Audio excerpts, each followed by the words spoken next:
बिस्मिल्लाहिर्रहमानिर्रहीम। 10वां बाब औरतों का दीनी जज्बा। हकीकत यह है कि अगर औरतों में दीन का शौक और नेक अमाल का जज्बा पैदा हो जाए तो औलाद पर उसका असर जरूरी है। उसके बरखिलाफ हमारे ज़माने में औलाद को शुरू ही से ऐसे माहौल में रखा जाता है जिसमें उस पर दीन के खिलाफ असर पड़े या कम अज कम ये कि दीन की तरफ से बेतवज्जुही पैदा हो जाए। जब ऐसे माहौल में इब्तिदाई ज़िंदगी गुजरेगी तो उसके जो नताइज पैदा होंगे वो जाहिर है। पहला वाकया लिख रहे हैं, तस्बीहात हज़रत फातिमा रज़ियल्लाहु ताला अन्हा।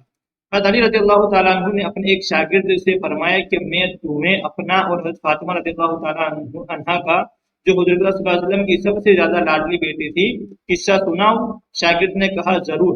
फरमाया कि वो अपने हाथ से चक्की पीसती थी जिसकी वजह से हाथ में निशान पड़ गए थे, और खुद पानी की मश्क भरकर लाती थी जिसकी वजह से सीने पर मश्क की रस्सी के निशान पड़ गए थे, और घर की झाड़ू वगैरह भी खुद ही देती थी जिसकी वजह से तमाम कपड़े मैले कुचेले रहते थे।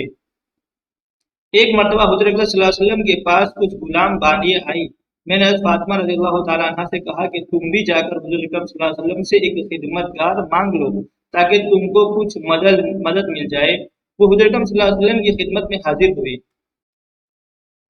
वहां मजमा था और शर्म मिजाज में बहुत ज्यादा थी, इसलिए शर्म की वजह से सबके सामने बाप से भी मांगते हुए शर्म आई, वापस आ गई। दूसरे दिन हुज़ूर अकरम सल्लल्लाहु अलैहि वसल्लम खुद तशरीफ लाए। इरशाद फरमाया कि फातिमा, कल तुम किस काम के लिए गई थी? वो शर्म की वजह से चुप हो गई। मैंने यानी हज़रत अली रज़ियल्लाहु ताला अन्हु ने अर्ज किया कि या रसूल अल्लाह, उनकी ये हालत है कि चक्की की वजह से हाथों में गड्ढे पड़ गए और मश्क की वजह से सीने पर रस्सी के निशान हो गए।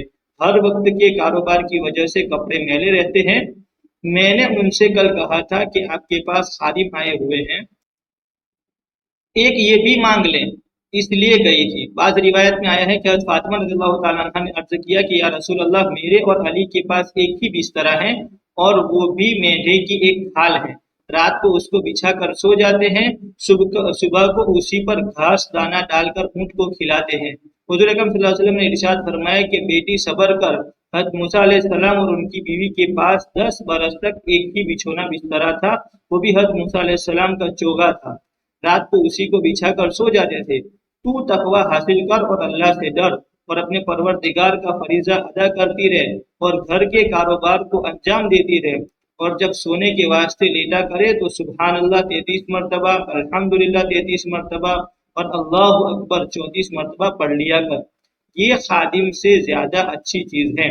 फातिमा रज़ियल्लाहु ताला अन्हा ने अर्ज किया कि मैं अल्लाह से और उसके रसूल से राजी हूँ। फायदा, अल्लाह और उसके रसूल से राजी हूँ यानी जो अल्लाह की और उसके रसूल सल्लल्लाहु अलैहि वसल्लम की रजा मेरे बारे में हो, मुझे बखुशी मंजूर है।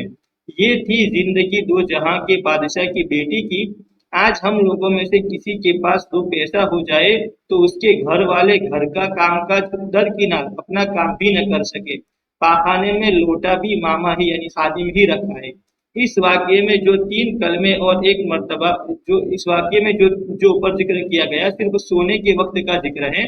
दूसरी हदीसों में हर नमाज के बाद 33 मरतबा ये तीनों कलमे और एक मरतबा ला इलाहा इल्लल्लाहु वहदहु ला शरीका लह, लहुल मुल्क व लहुल हम्दु व हुवा अला कुल्ली शैइन कदीर भी आया है।